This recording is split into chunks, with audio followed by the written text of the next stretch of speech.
What is up, everybody? Welcome back to Touchline Talk. Did not expect here to be here today, but Daniel Levy is out at Spurs, so here we are. And any Spurs fan will tell you, or if you ask them, they can give plenty of examples of instances where there was at least justification to move on from Daniel Levy, where they were frustrated with Daniel Levy for very good reasons.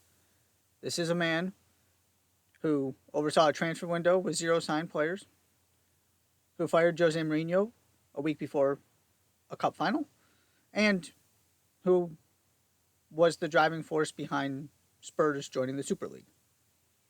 Right? There have been, and a team that finished 17th last season, there have been some very bad moments during Daniel Levy's 25 years. There's no denying that. What makes this so strange is the timing of it. Because Spurs are in the best spot they have been in since they took the field in the Champions League final. And Daniel Levy has been part of making that happen.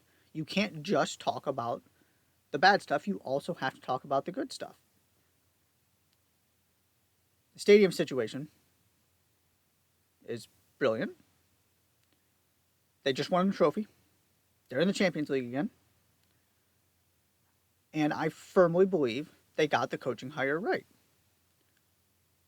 That there are so many reasons to be excited about what is happening at Spurs right now.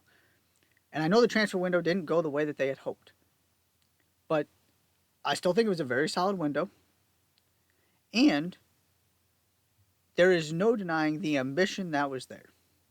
They didn't get all those deals across the line. Some of it was outside of their control. If Barriere wanted to go back to Arsenal, I don't know what you were supposed to do about that. But they still put the offer in. They still had the deal done until he decided to go to Arsenal instead.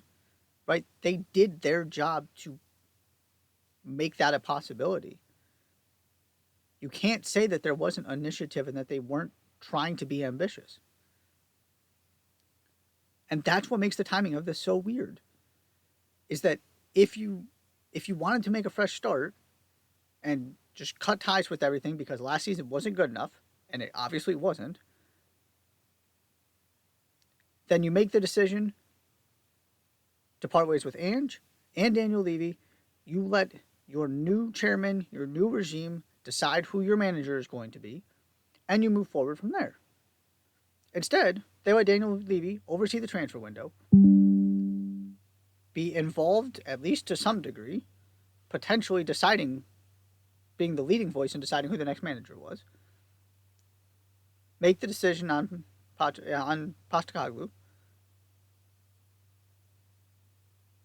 and then 3 games into the season, dismiss him talking about how the standard needs to be higher, the direction needs to be different, it's time to move forward. But everything since they won that Europa League final has been moving forward. And he's at least played some role in helping make that happen. That's what makes this so strange to me. Because there were plenty of other points along the way where you could have said, that's the moment he needs to go. That's the moment where this is just not good enough.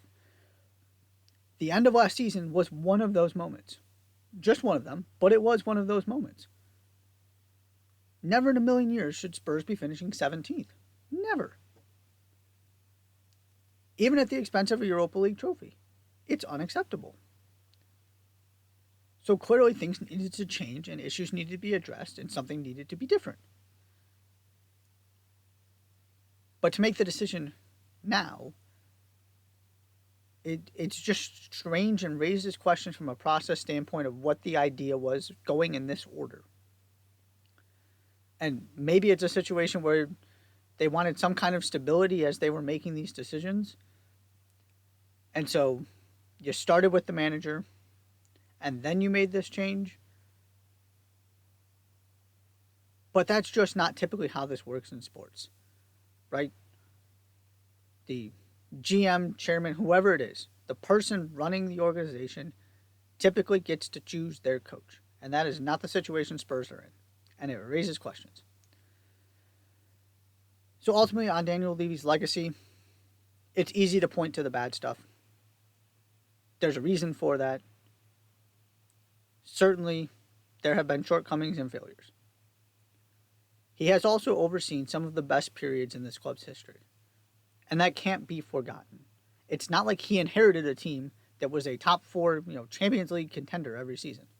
He turned Spurs into that. He gave them perhaps the best stadium in the world, one of them at least. Yes. Questions about the way that went down, the process and the consequences of that. They still have the stadium. It's gorgeous. He did win trophies. He did get to a Champions League final. It's been up and down, absolutely. But collectively, I would argue there's been a lot more good than bad. If you look at where Spurs are supposed to be and what they did for most of a significant amount of Daniel Levy's tenure. And he is one of those people that the narrative has just kind of snowballed, specifically among Spurs fans. Right? There have been protests, plenty of calls to get him out. And like I said, there are reasons why, and there were times that it probably easily could have or maybe should have happened. It is absolutely time to move in a new direction and to do something different than last season. You cannot just accept that. You had to go in a different direction. And maybe changing leadership was part of that. The question just still is, why now? Why do it after so many changes have already taken place and seem to be bearing fruit? But that's where we are. That's where Spurs are. Daniel Levy, no longer chairman of the club.